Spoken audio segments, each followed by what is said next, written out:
Assalamualaikum warahmatullahi wabarakatuh. Selamat sore pemirsa TVRI Bengkulu dimanapun kalian berada. Senang sekali saya Krisna Purbaya kembali menjumpai Anda dalam 1 jam ke depan dalam program Ruang Konsultasi Minggu 19 Juni 2022. Dan dalam Ruang Konsultasi ini kita akan membahas tentang peran akupuntur untuk penanganan rasa nyeri. Nah, sebelumnya, Kris ingin menyampaikan bahwa bagi kalian yang ingin berkomunikasi langsung atau memiliki pertanyaan selama proses ruang konsultasi ini selama 1 jam ke depan, bisa menghubungi nomor interaktif kami di 0736211541 dan juga kita sama-sama melakukan siaran langsung di berbagai media sosial kami di Instagram, YouTube, dan juga melalui Facebook yang bisa kalian tonton ulang kembali setelah ini. Dan tema hari ini yaitu peran akupuntur untuk mengobati rasa nyeri. Seperti yang kita ketahui bersama-sama ya, akupuntur ini dikenal sebagai pengobatan tradisional dari Tiongkok atau dari Cina yang digunakan sejak ribuan tahun lalu sampai sekarang yang masih cukup efektif untuk mengobati berbagai keluhan-keluhan penyakit terhadap diri kita. Salah satunya adalah penyakit nyeri yang dirasakan oleh seluruh kalangan usia ya, termasuk juga orang tua, anak-anak hingga juga usia remaja atau usia dewasa. Nah, berbagai keluhan nyeri ini tentu dapat mengganggu aktivitas, salah satunya dengan ketika kita merasakan nyeri, kita naik turun tangga gitu ya, nyeri itu rasa kembali melalui pengobatan-pengobatan tertentu, salah satunya akupuntur dibilang cukup efektif nih. Nah, bersama narasumber kita hari ini ada Kak Rifki Ahmad selaku akupuntur terapis yang di sini kita akan bersama-sama membahas tentang terapi akupuntur ini sendiri untuk pengobatan rasa nyeri. Assalamualaikum Kak. Waalaikumsalam. Oke, sehat ya Kak? Alhamdulillah. Oke, baik. Kita hari ini kita bakal membahas tentang peran akupuntur untuk mengobati rasa nyeri. Namun sebelumnya mungkin bisa berikan penjelasan terlebih dahulu tentang nyeri itu bagaimana? Oke, terima kasih untuk waktunya Mas Krisna. Iya. Kita bertemu lagi di segmen akupuntur. Mungkin akupuntur ini akan memberikan banyak penjelasan selain untuk menghindari meminum obat. Akupuntur ini juga untuk bisa melakukan terapi di rumah gitu. Oke, untuk nyeri itu sebenarnya sesuatu yang paling banyak dirasakan orang gitu loh.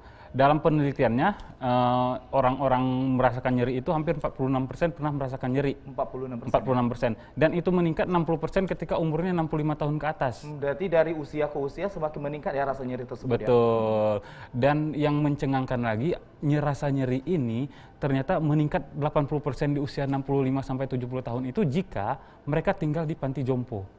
Gitu. Ternyata akupunktur itu juga, ternyata rasa nyeri itu juga dipengaruhi oleh yang namanya psikis gitu. Jadi maka dari itu semua, maka definisi nyeri itu adalah perasaan itu dari seseorang yang ditimbulkan dari rasa yang tidak nyaman karena kerusakan jaringan atau akan rusaknya jaringan gitu. Jadi nyeri itu adalah suatu respon tubuh itu menandakan adanya kerusakan jaringan atau jaringan yang akan rusak begitu, Mas Krisna. Baik, kalau untuk rasa nyeri sendiri ibarat katanya itu adalah respon tubuh ya terhadap sesuatu yang ternyata dalam tubuh kita ini ada yang rusak. Ada yang rusak. Nah, betul. kalau dari akupuntur ini sendiri, beberapa pasien pasti banyak sekali mengeluhkan yang namanya nyeri sendiri ya. Betul. Yang paling banyak dikeluhkan itu rasa nyeri itu yang bagaimana?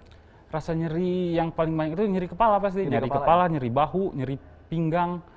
Itu adalah kebanyakan pasien akupunktur yang datang untuk mengobati rasa nyerinya gitu. Kebanyakan sih dari nyeri otot, nyeri pinggang, nyeri bahu. Jadi dan kebanyakan memang yang merasakan nyeri itu adalah orang-orang yang usianya sudah di atas 40 tahun begitu.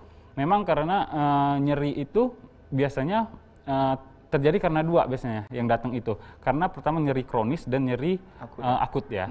Nyeri akut itu yang biasanya karena kerusakan jaringan itu, Mas Krisna.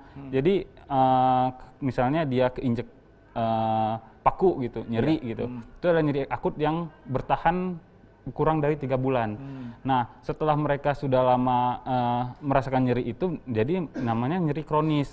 Nah, nyeri kronis ini yang paling banyak dijumpai untuk terapi akupunktur gitu. Karena nyeri kronis ini yang dipengaruhi oleh rasa depresi, rasa cemas, rasa tidak nyaman, rasa takut, terus rasa-rasa yang membuat kita gelisah begitu, susah tidur. Makanya ketika mereka akupunktur, kebanyakan kasus-kasusnya itu kasus-kasus yang nyeri kronis gitu.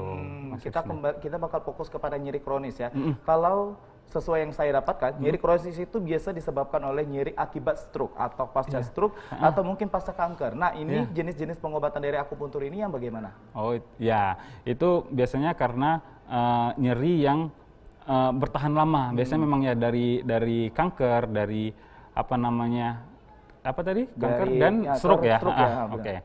Nah, untuk nyeri itu kita terapi akupunkturnya, kita melakukan akupunktur di semua aspek. Jadi kita harus melihat dulu nyerinya itu disertai apa. Biasanya orang-orang dengan kondisi nyeri seperti itu, nyeri karena stroke dan nyeri karena cancer, itu biasanya disertai dengan rasa tidak nyaman, susah tidur, gelisah, rasa takut, rasa putus asa, begitu. Nah, rasa-rasa itulah yang mendorong timbulnya rasa nyeri, nyerinya dari psikis. Jadi untuk akupunktur pada kasus-kasus seperti itu biasanya kita lebih ke penenangan dulu, gitu. Kita merangsang yang namanya beta endorfin itu yang berfungsi untuk merelaksasi pikiran, merelaksasi tubuh yang bertanggung jawab atas rasa gembira dan senang. Begitu. Ini bisa disebutkan salah satu contoh ya, mungkin bisa dijelaskan contoh misal nih saya punya keluhan nyeri di bagian kepala. Nah, untuk pengobatan-pengobatannya seperti apa? Oke. Kita yang pertama untuk akupunktur, karena akupunktur itu melihatnya secara general atau dalam bahasa kita itu namanya secara mikrokosmos dan makrokosmos, jadi melihat secara keseluruhan. Jadi akupunktur itu mereka datang dengan keluhan kepala, kita lihat kepalanya penyertanya apa, penyebabnya apa gitu. Oh, dia sakit kepala misalnya sudah 1 minggu yang lalu gitu ya Mas Krisna ya. Terus ada riwayat penyakit MAH gitu. Terus dia kurang minum beberapa hari terakhir karena sakit kepala karena mengerjakan skripsi misalnya begitu. Ya, dengan mengerjakan skripsi, terus sering begadang gitu. Nah, untuk tindakan akupunktur itu biasanya kita memperbaiki polanya dulu, pola hidupnya dulu. Jadi mulai dari memperbaiki terapi untuk penenang dulu biar nggak terlalu stres, terus nanti baru ditusuk di bagian area-area yang di bagian punggung dan kepala, karena area punggung dan kepala itu area tempat perangsangan namanya beta endorfin tadi, perangsangan beta endorfin yang kemudian memberikan rasa senang gitu. Jadi ketika mereka senang, ketika mereka sudah happy setelah habis healing gitu, mereka akan rasa sakit itu akan berkurang gitu. Jadi akupunktur itu untuk kasus-kasus seperti itu lebih ke pengobatan rasanya gitu loh, lebih ke memperbaiki psikisnya gitu. Kalau untuk pengobatan tadi kan seperti yang kakak sampaikan bahwa untuk salah satu penyebabnya mungkin karena depresi atau mungkin karena sakit kepala akibat nyeri akut ya seperti itu, dan juga nyeri-nyeri yang lainnya. Tadi ada kata penenangan nih. Nah, penenangannya seperti apa ini maksud? Oke, ini masuknya ke konsepnya agak dalam ini. Jadi akupunktur itu dalam beberapa penelitian, kenapa dia bisa menghilangkan rasa sakit gitu? Karena rasa sakit itu yang bertanggung jawab atas rasa sakit itu ada namanya hormon ya. Hormon itu yang memberikan ketika rasa sakit itu memberikan respon pada tubuh yang diterjemahkan oleh tubuh dengan rasa sakit. Nah, kita akupunktur ini dalam proses akupunkturnya itu berperan di yang namanya hormon beta endorfin dan juga hormon serotonin gitu. Jadi dalam kasus nyeri, akupunktur ini difungsikan untuk merangsang titik-titik di mana titik itu merangsang impuls saraf dan memberikan respon ke otak, dan otak itu melepaskan namanya hormon beta endorfin. Nah, hormon beta endorfin itu terlepas. Jika beta endorfin itu terlepas, maka timbullah rasa yang namanya bertanggung jawab atas menghilangnya rasa sakit, terus memberikan kenyamanan, memberikan kesenangan, begitu. Jadi akupunkturnya berperan di hormon tersebut. Titik-titiknya di mana untuk merangsang hormon tersebut? Biasanya titik-titik yang berada di daerah pusat kepala gitu. Pusat kepala, di puncak kepala, nanti ditusuk di area puncak kepala, terus ditusuk di area punggung gitu. Baik. Kalau untuk yang jenis akupuntur ini sendiri Kak, ada beberapa jenis akupuntur yang memang untuk pengobatan nyeri sendiri apa saja? Gimana? Jenis-jenis akupunturnya. Jenis-jenis akupunkturnya.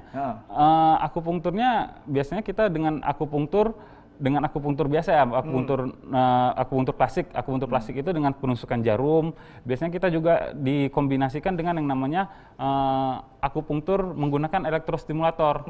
Jadi titik akupunktur ditusuk, nanti diberikan rangsangan listrik. Nah, rangsangan listrik itulah yang mempercepat respon ke otak gitu. Jadi kalau biasanya untuk beberapa kasus kita hanya menggunakan jarum, jadi kita dibutuhkan dengan tambahan elektrostimulator yang bisa kita lakukan di klinis. Tapi kalau secara keilmuan, akupunktur itu bisa menggunakan laser. Menggunakan laser ya? Iya, betul. Jadi akupunktur yang menggunakan laser itu akupunktur tanpa jarum begitu. Untuk orang-orang yang takut jarum, dia bisa menggunakan laser akupunktur, atau nanti bisa namanya tanam benang. Tanam benang. Tanam benang itu fungsinya adalah untuk menekan titik akupunktur, tetapi dengan waktu yang lama gitu. Jadi misalnya di bagian bahu untuk perangsangan hormon beta endorfin tadi. Nah, jadi ada benang nanti dimasukin ke dalam tubuh, dan benang itu yang menekan titik akupunktur itu selama 6 bulan. Gitu. Oh, berarti memang harus ditanam seperti itu ya? Betul. Oh, bukan hanya untuk di wajah saja, tetapi memang untuk di punggung juga bisa. Untuk di punggung juga bisa, untuk kasus-kasus stroke juga bisa gitu. Dan kan ada beberapa penyakit-penyakit yang kita terjadi ya, nyeri-nyeri itu akibat stroke. Salah satunya mungkin kelumpuhan yang terjadi pada tubuh kita. Betul. Ada beberapa kasus mungkin ada yang lumpuh setengah. Nah, lumpuh setengah itu kan pasti akan mengalami nyeri ya. Kita tidak bisa merasakan apa-apa, tapi kita merasakan sakit. Nah, di bagian wajah, kita fokus kepada bagian wajah nih, nyeri bagian wajah. Itu titik-titik yang bagian mana yang bakal dilakukan akupuntur? Oke, jadi gini, stroke itu kan dia menyerang beberapa sisi bagian tubuh ya. Benar. Karena ada pecah pembuluh darah di bagian otak gitu ya Mas Krisna ya. Jadi ketika itu terjadi stroke, jadi pasca stroke, jadi tidak bisa bergerak di satu bagian tubuh, biasanya begitu. Nah, ketika tidak bisa bergerak di satu bagian tubuh, maka otot tidak bisa berkontraksi, otot tidak bisa bergerak. Ketika otot tidak bisa bergerak, maka terjadinya atrofi otot. Ya? Atrofi otot itu adalah suatu pengecilan karena tidak ada aktivitas. Pengecilan otot karena tidak ada aktivitas. Jadi kalau orang binaragawan, mereka harus berlatih terus agar ototnya membesar. Nah, ketika tidak ada aktivitas seperti itu, memacu seperti itu, maka terjadinya pengecilan otot. Dan pengecilan otot itulah yang menyebabkan nyeri karena tidak bisa bergerak. Terus dari antar sendi itu yang biasa dibantu ditopang sama ototnya mengecil, jadi kurang kuat. Jadi ketika diangkat dia terasa nyeri pada tendonnya begitu. Nah, untuk di wajah biasanya kita melakukan akupunkturnya untuk penghilangan nyeri di area puncak kepala. Terus untuk di area muka rata-rata sih sekitar 10-20 jarum di daerah muka. Waduh, 10-20 jarum agak banyak ya? Ya, agak banyak, betul. Kita bisa melakukan di area di pinggir mata, terus di tengah kening, di atas alis, di tengah alis, terus kita bisa melakukan tusuk di area di bawah mata, di bawah tulang pipi gitu, di dekat rahang gitu. Dan itu biasanya kita melakukan akupunktur menggunakan perangsangan yang alat namanya elektrostimulator begitu. Nah, ini bagaimana perangsangannya itu? Jadi nanti semua titik ini kita tusuk semua. Tusuk di seluruh bagian muka, nanti kita berikan ada namanya elektrostimulator. Elektrostimulator itu alat yang berbentuk segi empat sekitar 30 cm kali 20 cm panjangnya gitu. Nah, alat itu mengubah arus DC menjadi AC gitu. Nah, arus itu yang hanya 12 volt nanti diberikan di titik-titik akupunktur, fungsinya untuk merangsang ke sistem kelistrikan tubuh. Jadi dia nanti ketika diberikan elektrostimulator itu dia jarumnya bergerak, jadi kayak dipijat. Nah, jadi perbedaannya apa akupunktur? Kelebihannya apa akupunktur dengan teknik lain? Jadi kalau akupunktur itu dia bisa kayak mijet kita itu dari dalam tubuh gitulah, dari bawah lapisan otot. Melalui jarum itu tadi. Melalui jarum itu tadi. Dengan rangsangan itu tadi, dia bergerak terus, bergerak secara konstan. Dan itulah yang membantu kita untuk merelaksasi otot di wajah, terus memberikan respon ke tubuh, oh bahwa di sana ada masalah, namanya perangsangan itu namanya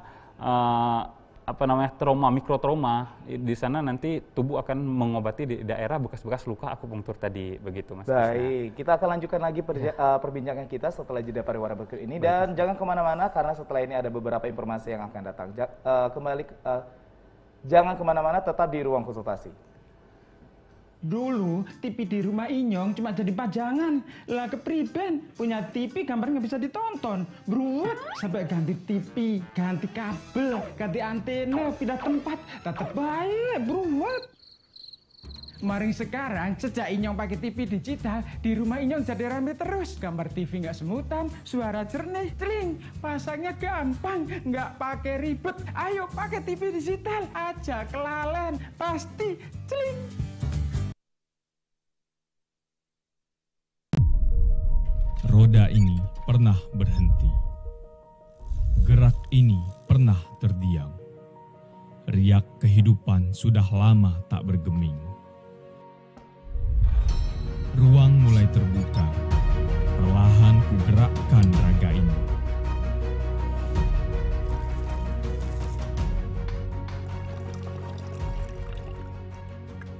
Asa untuk bergerak mulai meronta mencari jalan terang.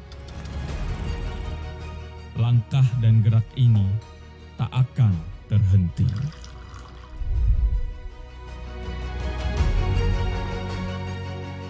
Inilah waktu memutar roda kembali. Bergerak maju, tak melupakan pahitnya gelap. Bangkitlah Indonesiaku, tetap berjarak, tetap bergerak. Dalam rangka memberikan tampilan layar yang semakin baik, TVRI Bengkulu menyelenggarakan survei online untuk program acara yang diminati serta penyampaian konten acara. Pengisian survei dapat dilakukan dengan melakukan scan di samping,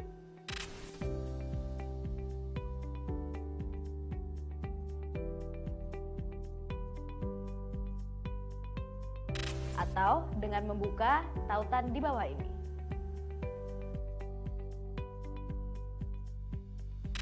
Kami tunggu partisipasi Anda semua ya.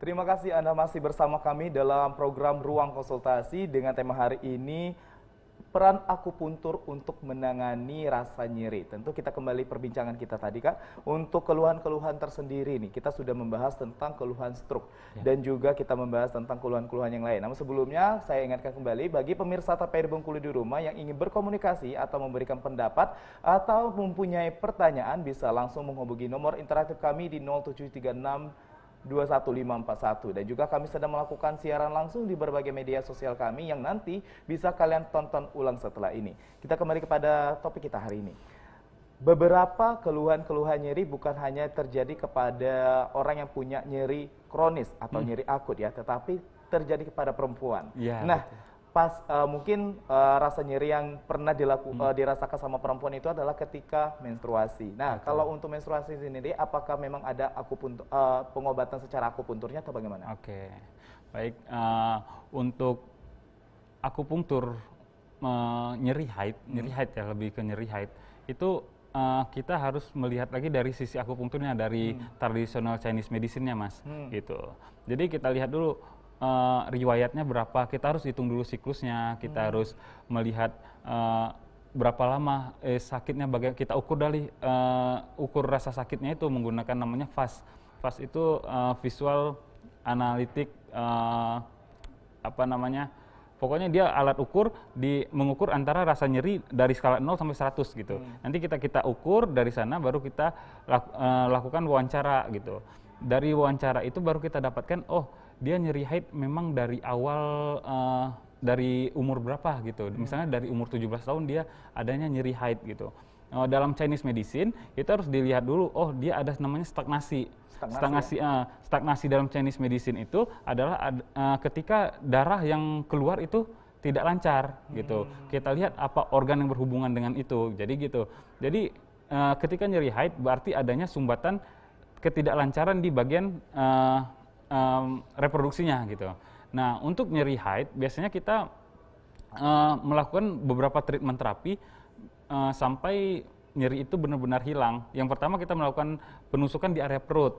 Gitu. Penusukan area perut ya? Di area perut, terus di area kaki, area tangan gitu. Di area yang beberapa titik seperti di antara jari telunjuk dan jari jempol, terus di bagian siku, untuk area perut di bawah sekitar bawah pusar kita melakukan penusukan. Nah, penusukan itu fungsinya untuk memperlancar headnya dulu. Gitu. Nah, ketika headnya lancar, menstruasinya lancar dan tidak ada stagnasi tadi atau hambatan tadi, dan nyerinya berkurang gitu. Bahkan untuk nyeri berikutnya itu nggak bakal lagi terjadi nyeri gitu. Karena memang kita ketahui bersama-sama ya, kalau perempuan itu memang ada periodenya tertentu ya, betul. dan nyerinya itu selalu terjadi pada saat mereka sedang haid ya. Betul. Dan tadi kakak menjelaskan berbagai prosedur ini, mungkin bisa dijelaskan detail secara prosedurnya itu bagaimana? Oke, detail prosedur akupunkturnya.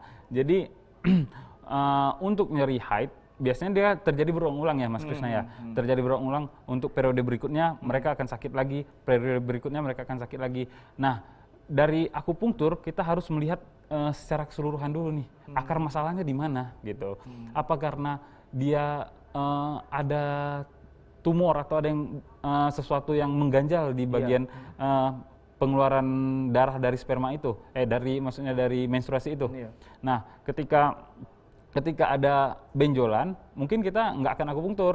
Kita lebih merujuknya ke dokter objin kandungan. Ini sudah berbeda konsep. Sudah berbeda ya, konsep. Baik. Nah, tetapi mereka tidak punya keluhan itu. Jadi kita akan melihat, dari apanya dulu, dari pola makannya. Hobinya makan apa? Makan es misalnya begitu. Terus hobinya makan apa? Makan lalapan begitu. Karena dalam akupunktur makanan itu mempengaruhi kesehatan kita gitu. Misalnya kalau dalam medis kita cuma mengenal vitamin-vitamin untuk mencukupi tubuh kita gitu ya. Benar. Nah, kalau di akupunktur makanan bersifat panas, dingin itu mempengaruhi. Sangat mempengaruhi ya. Sangat mempengaruhi. Jadi salah satu penyebab mereka itu susah untuk sakit nyeri haid karena adanya terhambat darah di bagian reproduksinya itu karena pola makannya. Pola makannya. Biasanya orang-orang dengan suka meminum es gitu, suka makan makanan dingin, suka makan makanan mentah kayak lalap begitu. Nah, dari situ baru kita simpulkan, ini ada yang namanya stagnasi begitu. Baik. Nah, dari stagnasi itu kita tusuk di area di sekitar perut bagian bawah sampai ke bagian dekat selangkangan, tetapi masih di atasnya sekitar 5 cm di atas itu. Terus kita melakukan penusukan di bagian ujung kaki, terus di bagian di kaki ada beberapa titik-titiknya, terus di bagian tangan. Nah, setelah itu kita hangatkan. Kita hangatkan menggunakan namanya infrared. Infrared ya. Oke. Baik. Infrared itu yang nanti bertujuan untuk menghangatkan di perut pasien. Nah, dengan adanya penghangatan itu, otomatis darah bergerak lebih lancar, begitu. Darah bergerak lebih lancar dan hambatan-hambatan itu bisa terurai, begitu. Baik. Dan nanti setelah itu kita berikan ada lagi namanya moxibustion. Moxibustion itu dari tumbuhan, namanya tumbuhan fagus, dibungkus seperti rokok yang dikeringkan, nanti ditancapkan ke jarumnya, itu nanti bakar keluar asap. Oh, ini unik nih. Unik, iya. Dan itu namanya moxibustion. Jadi nanti jarumnya itu terasa hangat. Hangatnya itu menusuk sampai ke dalam gitu. Jadi kan jarumnya ditusukin nih ke bagian perut sekitar 1 cm, 1,5 cm dalamnya. Nah, nanti di atasnya itu dikasih yang namanya moxibustion itu, dibakar. Nah, hangat itu akan merangsang metabolisme, akan merangsang peredaran darah lebih cepat gitu, pelancaran lebih cepat. Nanti setelah sudah dilakukan terapi dan kita melakukan yang namanya saran anjuran gitu. Dan pantang-pantangannya nggak boleh minum es lagi, terus harus perbanyak makan sayur, terus tidak boleh makan makanan yang mentah begitu. Selain vitamin-vitamin yang dianjurkan di kedokteran barat begitu, Mas Krisna. Nah, setelah itu baru dilakukan evaluasi setiap kali kunjungan. Nanti untuk akupunktur nyeri haid itu biasanya kita harus biasanya 2 sampai 3 kali seminggu gitu. 2 sampai 3 kali seminggu, Nanti ya. 2 sampai 3 kali seminggu kita terapi biasanya 12 kali terapi. Panjang ya, 12 kali terapi itu berarti sekitar 1 bulan. Nah, di 1 bulan head berikutnya baru kita evaluasi lagi. Biasanya dalam 12 kali terapi itu ketika yang haid berikutnya nyeri itu sudah tidak ada begitu. Itu ya. Berarti memang ada proses-proses tertentu ya. Kita harus mengetahui bahwa gejala-gejalanya seperti apa ya. Ya, betul Dan sekali. kita kembali fokus kepada keluhan-keluhan yang sekarang terjadi berbagai masyarakat kalangan ya. Salah satunya adalah orang tua. Iya, betul. Pasti nyeri itu diakibatkan oleh bagian lutut. Ada yang betul. bilang rematik Iya. atau mungkin osteoporosis. Iya. Nah, terjadi nyeri di bagian lutut termasuk juga Krisna ketika dingin nyeri seperti itu. Nah, untuk pengobatan dari akupunktur ini bagaimana prosedurnya? Oke. Untuk di bagian lansia, yang pertama tadi kan kita udah bahas beberapa kasus nyeri. Iya. Kasus nyeri itu ternyata meningkat ketika umur di atas 40 tahun. Iya. Dan itu bisa dipicu stres. Kenapa bisa dipicu stres? Ada sebuah studi mengatakan bahwa nyeri itu orang di atas 60 tahun itu 65% merasakan nyeri. Tapi ketika itu diteliti di panti jompo, dan itu meningkat menjadi 80%. 80%. Berarti ada psikis yang bekerja di sana. Baik. Gitu. Dan yang pertama kita lakukan adalah untuk orang tua kita menenangkan. Oke, menenangkan, mungkin harus bicara, harus meditasi, harus memecahkan semua masalah-masalah yang ada gitu. Itu yang pertama dilakukan sebelum terapi. Iya. Oke. Nah, setelah terapi kita lihat nih penyebabnya apa nyeri lututnya. Apa osteoporosis kah? Atau osteoartritis kah? Atau rematik kah? Rheumatoid arthritis kah? Atau karena pernah jatuh gitu. Nah, nanti kita cek dulu apa karena otot kayak Mas Krisna lakukan, yang pernah terjadi pada Mas Krisna yang biasanya karena kena dingin lututnya sakit gitu. Engselnya ya. Engselnya sakit. Nah, begitu. Nah, kalau untuk yang seperti Mas Krisna itu malah lebih cepat. Karena yang pertama Mas Krisna masih muda. Iya, benar sekali. Masih 23 tahun. Masih 23 tahun. Oke. Untuk masalah-masalah yang kronis, masalah psikis, insya Allah itu bisa ditiadakan. Gitu. Jadi, itu karena dingin. Dingin itu karena adanya kekakuan otot gitu. Jadi otot itu kalau kena dingin dia lebih kaku, kalau dia hangat dia mekar gitu. Jadi terapinya bahkan itu lebih mudah, bisa dikatakan lebih mudah. Tinggal diberikan yang hangat-hangat dia akan reda gitu. Ya. Dan pantangannya juga lebih gampang, tinggal hindari yang dingin gitu kan. Oke. Nah, kalau untuk yang orang tua kita harus cek dulu. Kalau bisa disertakan dengan hasil-hasil uji lab, hasil-hasil ronsen, hasil-hasil MRI gitu. Nah, dari hasil itu baru kita simpulkan, dia ada karena adanya misalnya asam urat yang sudah mengkristal banyak, yang biasanya menyerang bagian jari sendi-sendi kecil sudah menyerang ke sendi-sendi besar. Nah, itu baru kita lakukan terapi. Lakukan terapinya untuk apa? Biasanya kita lakukan terapi di bagian sistem perkemihannya. Kita memperlancar sistem perkemihannya agar semua yang purin, agar semua zat-zat yang penyebab sakit itu kita dikeluarkan dengan cepat. Karena sifatnya biasanya kalau asam urat itu kita harus mengeluarkan yang namanya zat purin. Zat purin ya. Zat purin itu yang bertanggung jawab atas sakit asam urat itu, Mas. Gitu. Maka dari itu kita harus melepaskannya. Melepaskan asam. Terus selain itu kita juga harus memberikan saran dan anjuran harus minum banyak, begitu. Dalam penelitiannya untuk herbal Indonesia itu biasanya pakai daun biji beling itu, atau daun-daun kumis kucing itu yang sudah diteliti memperlancar perkemihan, begitu. Dengan lancarnya pengeluaran cairan dalam tubuh, otomatis purin yang ada dalam tubuh juga cepat keluar gitu. Dan yang ketiga baru kita lanjutkan dengan setelah kita melakukan terapi itu baru kita lanjutkan dengan pantangan. Nggak boleh makan makanan yang tinggi purin, contohnya seperti jeroan, terus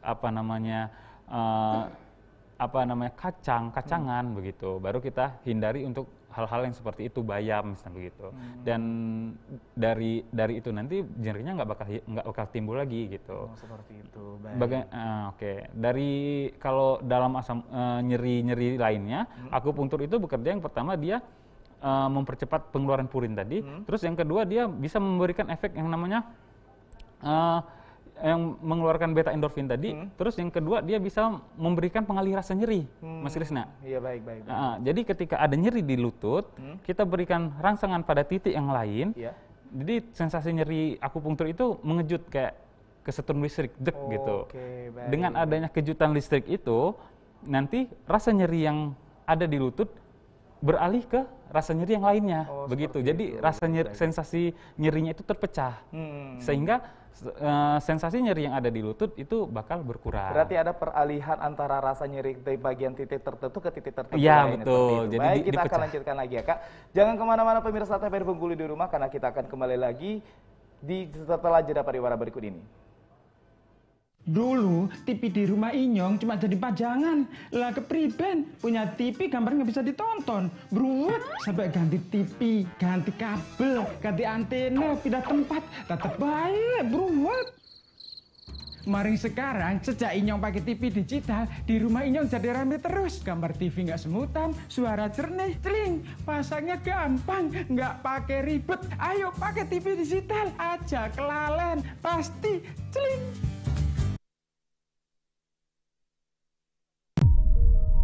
Roda ini pernah berhenti. Gerak ini pernah terdiam. Riak kehidupan sudah lama tak bergeming. Ruang mulai terbuka. Perlahan ku gerakkan raga ini.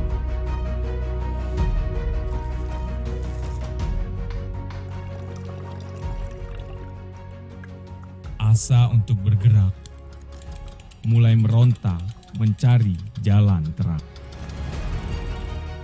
Langkah dan gerak ini tak akan terhenti.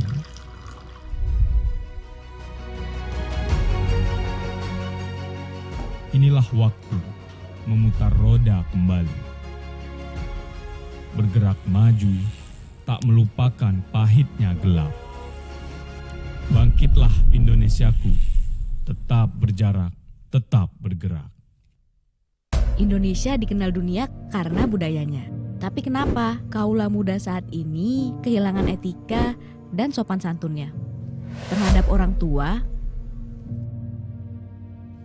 hingga teman sebayanya?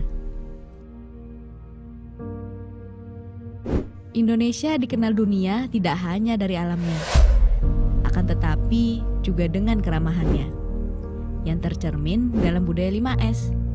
Sapa teman atau tetangga yang ada di sekitar kita, senyum bila bertemu dengan orang lain, sopan ketika bertemu dengan orang yang lebih tua, salam kepada orang tua,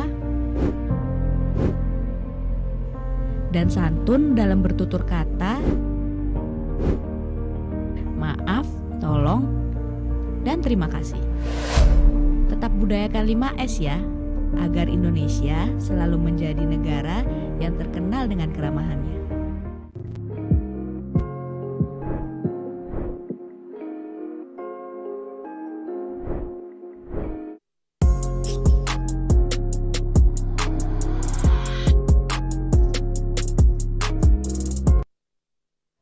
Terima kasih Anda masih bersama kami dalam ruang konsultasi, tentu dengan tema hari ini adalah peran akupuntur dalam pengobatan rasa nyeri. Seperti yang kita ketahui bersama-sama, kita sudah membahas berbagai macam nyeri, jenis-jenis akupuntur untuk pengobatan nyeri sendiri sampai prosedur-prosedurnya. Namun, sebelum kita lanjutkan perbincangan ini, kami memberikan kesempatan bagi pemirsa TVRI Bengkulu dimanapun kalian berada, yang ingin mempunyai pertanyaan bisa langsung bertanya melalui nomor interaktif kami di 0736211541. Serta kami juga melakukan siaran langsung di berbagai media sosial kami yang bisa kalian tonton ulang setelah ini. Kita kembali kepada pembahasan kita tadi, Kak. Kita fokus kepada prosedurnya. Namun dengan berbagai keluhan-keluhan yang sudah saya siapkan nih. Ini kita sudah skenario ya. Beberapa keluhan-keluhan yang terjadi pada anak muda. Tadi kita sudah kepada orang tua, sekarang anak muda. Bagian punggung. Ini adalah sesuatunya apa ya? Keluhan umum ya, seperti yang kita ketahui bersama-sama. Bagian punggung ini adalah bagian paling sensitif, bagian yang paling sering terjadi yang namanya nyeri, terutama bagian punggung atas nih, punggung bawah dan juga di bagian leher nih. Nah, untuk dari akupuntur sendiri pengobatan-pengobatannya seperti apa? Oke, akupuntur dewasa ini memang banyak sekali, bukan hanya orang tua yang merasakan nyeri gitu ya. Tetapi anak muda yang baru umur 21 tahun, lagi sibuk skripsi, Asik. gitu, lagi putus cinta, Iya, ini benar gitu. sekali. Ini sangat Itu rasa nyeri yang sensasi nyeri yang timbul bahkan hampir di bagian belakang, mulai dari kepala, terus leher, terus bagian bahu, terus bagian punggung dan punggung bagian bawah, iya, gitu ya. punggung bagian bawah. Dalam pengalaman klinis kami, memang dari pendalaman anamnesa gitu ya, dalam deep anamnesanya ternyata memang mereka yang mengalami keluhan itu juga mengalami ada keluhan mental juga. Keluhan mental ya. Gitu. Ada satu pasien datang dengan umur 19 tahun gitu. Laki-laki, saya itu merasakan nggak tahu saya sakit, dia bilang gitu. Saya sakit di seluruh tubuh saya, nggak tahu saya sakit, pokoknya di punggung, sering sakit kepala, sampai kurus loh bang, dia bilang kayak gitu. Lah terus setelah ditanya lebih lanjut, ternyata dia habis putus dari pacarnya. Oh, depresi, iya, sakit betul, hati, sakit sedih ya, hati, baik. sedih gitu. Dan pendekatannya memang lebih ke untuk nyeri seperti itu, lebih pendekatannya ke emosional. Emosionalnya ya, baik. Kita biarkan mereka bercerita, kita berikan solusi, terus baru nanti kita lakukan terapi gitu. Biasanya di bagian terapi pertama itu biasanya sudah berkurang sampai 50% gitu. Dan memang karena biasanya untuk hal-hal seperti itu karena penyakit-penyakit yang dikarenakan oleh Perasaan psikis. itu tadi ya? Iya, Mental psikisnya ya? tadi, psikis dan mental tadi begitu. Terus hanya dalam beberapa terapi dan semua sakitnya hilang gitu. Terapi yang seperti apa Kak yang dimaksud ini? Terapi yang di akupunktur ditusuk. Nanti kita berikan penjelasan. Oh, ini karena overthinking. Iya, benar. Karena overthinking, karena terlalu banyak yang dipikir, kadang-kadang ekspektasi nggak sesuai gitu loh tentang powerfulnya anak muda gitu, Iya, yang benar yang pikirannya bisa menaklukkan ternyata nggak bisa Iya, penuh gitu. dengan mimpi lah ya, Iya, seperti betul, itu ya. Benar, betul benar, sekali benar. gitu. Nah, sesuatu harapan-harapan yang nggak sesuai itu kita harus disesuaikan dulu dengan keadaan sekarang gitu. Nanti setelah selesai mereka sudah bisa menerimanya, biasanya kita melakukan tindakan akupunktur. Tindakan akupunktur biasanya kita suruh dia buka baju bagian atas, terus nanti dia harus tengkurap, Iya. dia telungkup, nanti bagian punggungnya baru kita akupunktur. Setelah kita akupunktur, kita berikan manual terapi. Manual terapi itu kayak pijetan kecil gitu, pijetan kecil. Setelah itu berbalik badan, kita berikan masas dan manual terapi di bagian leher dan kepala begitu. Dan setelah akupunktur mereka hidupnya lebih tenang gitu. Lebih rileks ya, Lebih seperti itu ya, rileks, terus benar-benar. mereka juga sudah mulai bisa menerima keadaan gitu. Ternyata memang benar akupunktur itu selain untuk pengobatan rasa nyeri, penghilang nyeri tadi, mereka juga untuk menurunkan kecemasan. Begitu. Iya. Karena akupunktur tadi bisa merelaksasi merelaksasi otot-otot yang di bagian punggung, di mana pada rangsangan otot-otot di bagian punggung itu bisa yang namanya merangsang hormon serotonin. Oke, Jadi baik, gitu. baik. Jadi ketika sama halnya seperti anak kecil ketika mereka menangis, ketika mereka dibekap dan digosok di bagian punggungnya itu lebih tenang karena ada hormon serotonin yang bermain di sana. Begitu. Iya, paham, mulai masuk akal. Oke. Iya, baik. Dan akupunktur bermainnya di sana. Gitu. Ya, kalau untuk yang pemasangan jarum atau akupunktur ini sendiri ya di bagian punggung itu membutuhkan berapa lama? Waktunya Durasinya. ya? Oh, durasinya ya. Oke. Durasi untuk akupunktur itu kita memakai biasanya sekitar 20 jarum ya di bagian belakang ya. 20 jarum.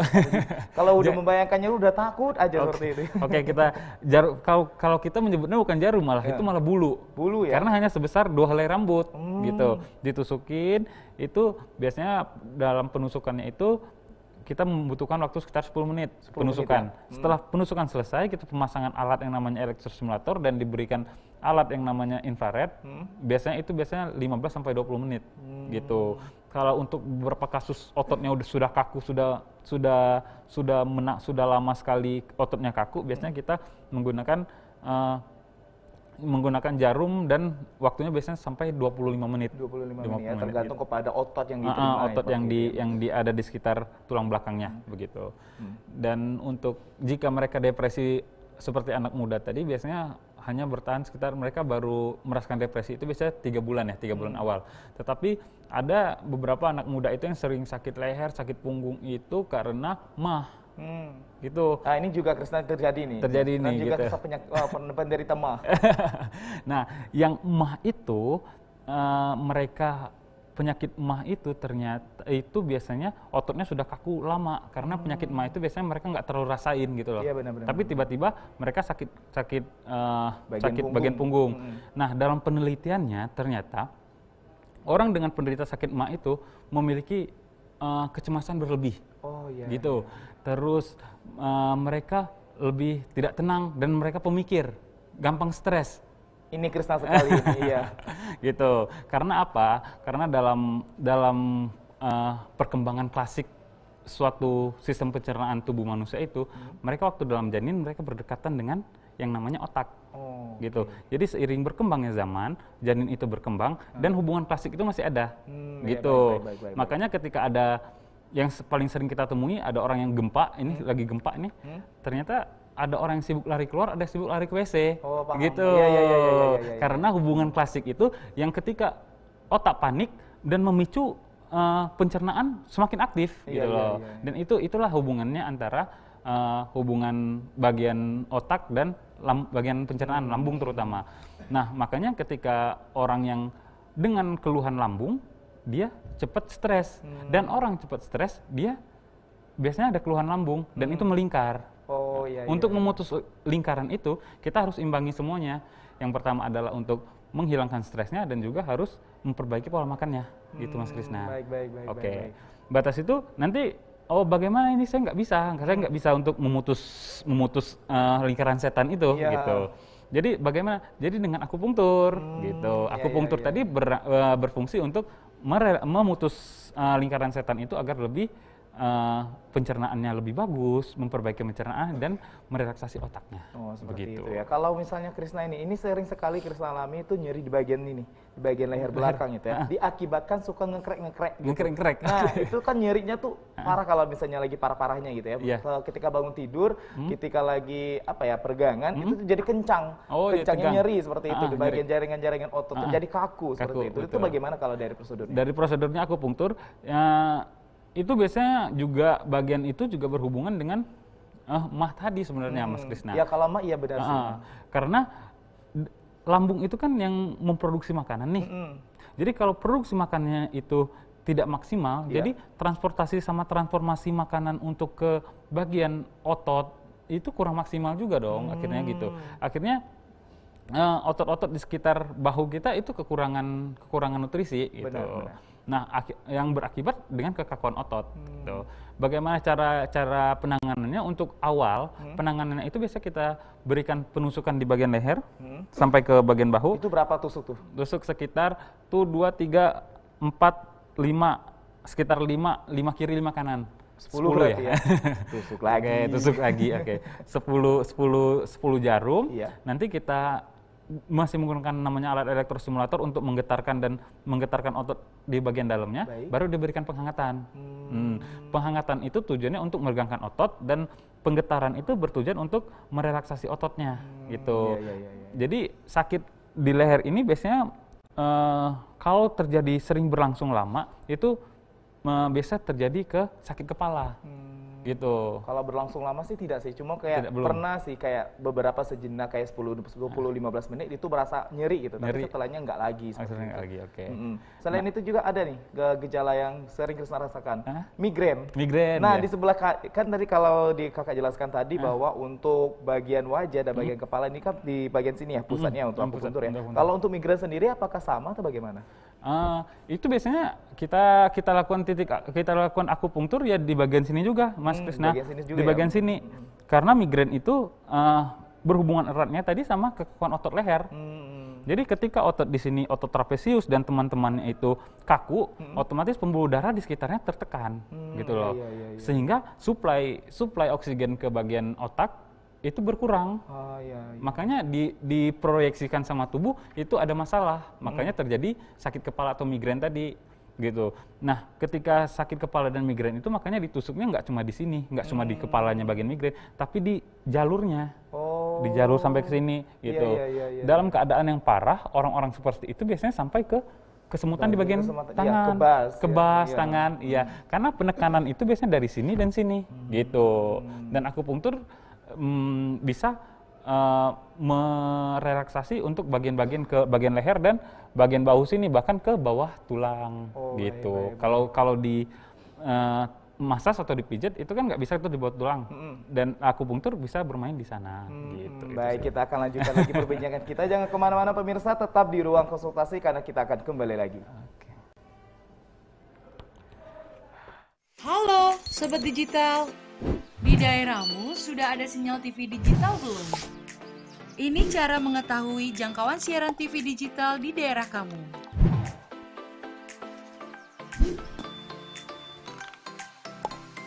Pertama, download aplikasi Sinyal TV Digital di Play Store jika kamu menggunakan HP Android dan App Store untuk aplikasi iOS. Kedua, pilih aplikasi Play Store atau App Store di smartphone kamu. Ketiga, ketik di area pencarian aplikasi Sinyal TV Digital. Keempat, install aplikasi Sinyal TV Digital di smartphone kamu. Kelima, buka aplikasi Sinyal TV Digital kamu. Kamu bisa mencari semua informasi sinyal televisi digital di aplikasi ini. Ketik daerah kamu di area pencarian, otomatis aplikasi ini memberikan informasi apakah sudah ada sinyal siaran televisi digital di daerah kamu. Di aplikasi ini, kamu akan mendapatkan informasi mengenai pemancar siaran digital, konten siaran digital, dan kekuatan sinyal digital di daerah kamu. Selamat mencoba Sobat Digital! Indonesia dikenal dunia karena budayanya. Tapi kenapa kaula muda saat ini kehilangan etika dan sopan santunnya terhadap orang tua hingga teman sebayanya? Indonesia dikenal dunia tidak hanya dari alamnya, akan tetapi juga dengan keramahannya yang tercermin dalam budaya 5S. Sapa teman atau tetangga yang ada di sekitar kita, senyum bila bertemu dengan orang lain, sopan ketika bertemu dengan orang yang lebih tua, salam kepada orang tua, dan santun dalam bertutur kata, maaf, tolong, dan terima kasih. Tetap budayakan 5S ya, agar Indonesia selalu menjadi negara yang terkenal dengan keramahannya. Sebagai media pertama di Bengkulu yang bermigrasi ke TV digital, Halo, TVRI Bengkulu berkomitmen menjadi sarana informasi, edukasi, dan hiburan yang berkualitas. Siaran TVRI Bengkulu menjangkau dunia. Selain siaran digital terestrial, TVRI Bengkulu juga hadir di ponsel pintar Anda. TVRI Bengkulu dapat Anda saksikan melalui berbagai media sosial. Beragam program unggulan hadir untuk semua halayak. Program edukasi anak, edukasi keluarga, serta sarana informasi aktual yang menjadi sumber informasi terpercaya. TVRI Bengkulu siap menjadi media promosi yang terjangkau, efektif, dan tepat sasaran. Hubungi tim promosi TVRI Bengkulu di TVRI Bengkulu, media pemersatu bangsa.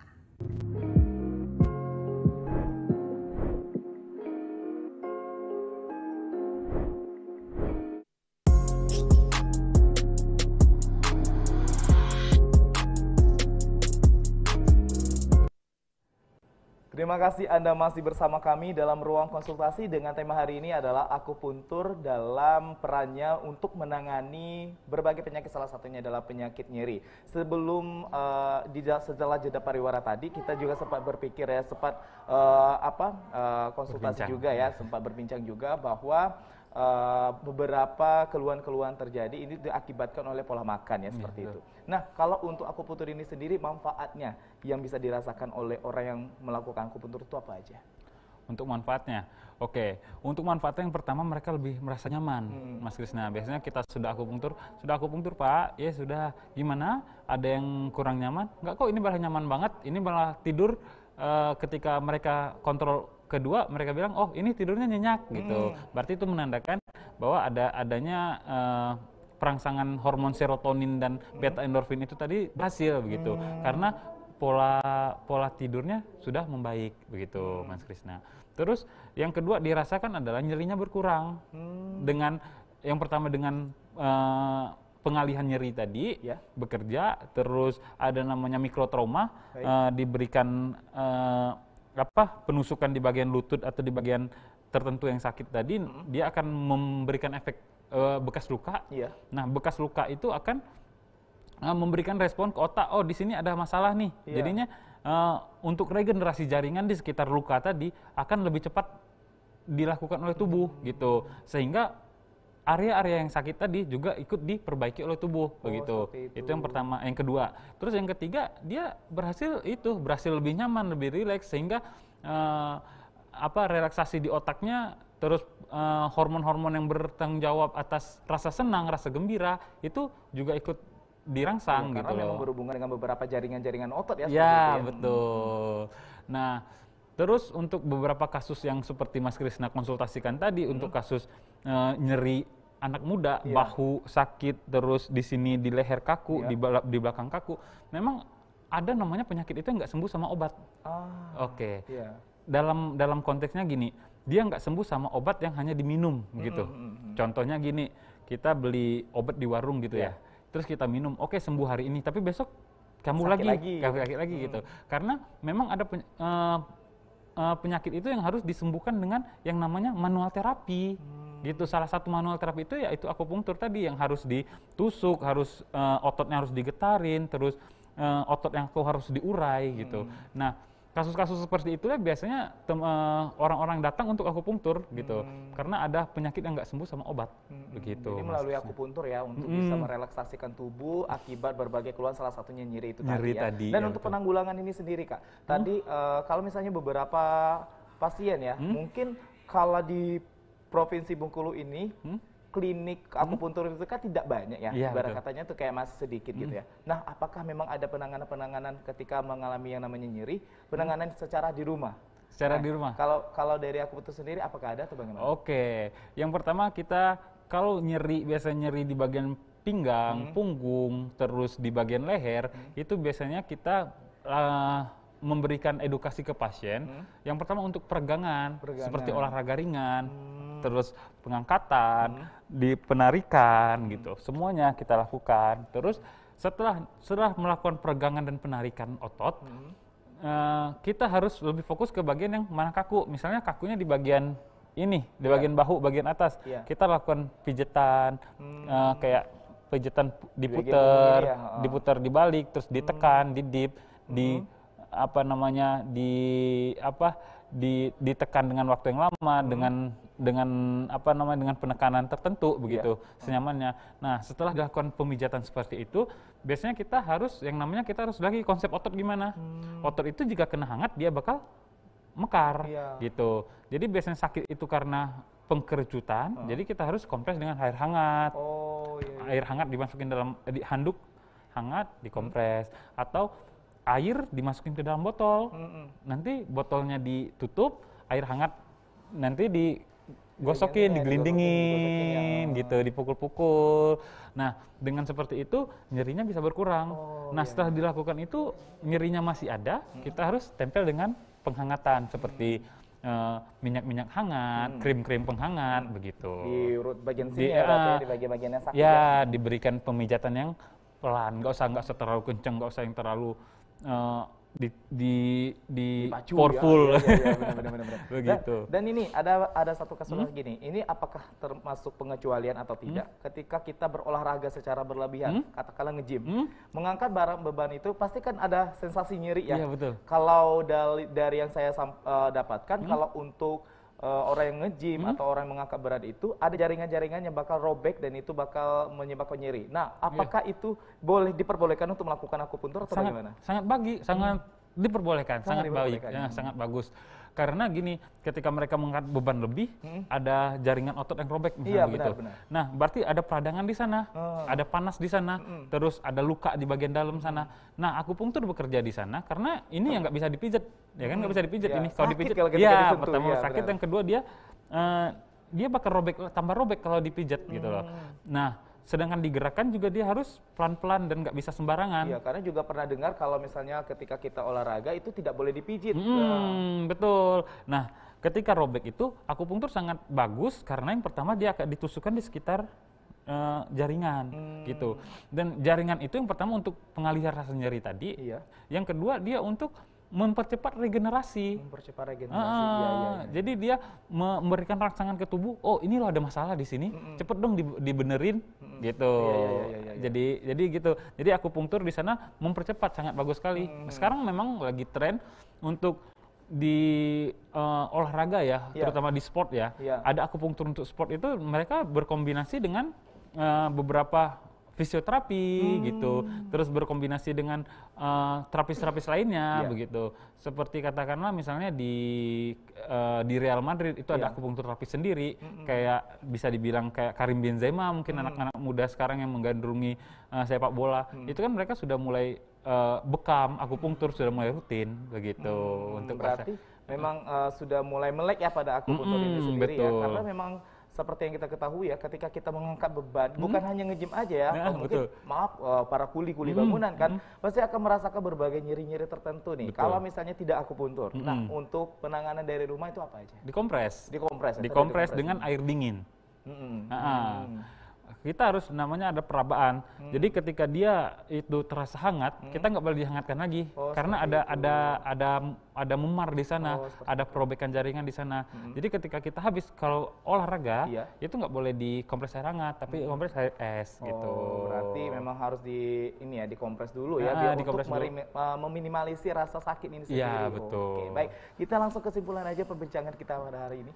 Oke, untuk hari ini teman-teman di luar sana banyak sekali yang salah penanganan. Yang salah penanganan terutama untuk kasus-kasus nyeri seperti mereka harus minum obat barung yang banyak yang mengakibatkan kerusakan pada organ lain gitu loh. Tapi ada namanya penyakit itu yang memang sebenarnya tidak butuh obat banyak, tidak butuh minum obat banyak, tapi hanya butuh peregangan gitu dan pelemasan gitu loh. Jadi harus benar-benar bijak dalam memilih pengobatan. Salah satunya adalah akupunktur yang tanpa obat, yang aman untuk orang tua dan juga aman untuk semua umur, begitu, Mas Krisna. Baik, oke, terima kasih banyak Kak perbincangan kita pada hari ini. Baiklah pemirsa TVRI Bengkulu dimanapun kalian berada, itulah perbincangan kita melalui akupuntur, perannya dalam menangani rasa nyeri. Seperti kita ketahui bahwa rasa nyeri ini pasti dialami oleh berbagai kalangan dengan berbagai faktor dan penyebabnya. Kalian harus tahu dulu penyebabnya bagaimana, nanti kalian bisa langsung ke tipe akupuntur terapis untuk bisa penanganan yang lebih lanjut. Saya Krisna Purbaya mewakili rekan kerja yang bertugas pada hari ini mengucapkan terima kasih dan wassalamualaikum warahmatullahi wabarakatuh. Selamat beristirahat dan sampai jumpa.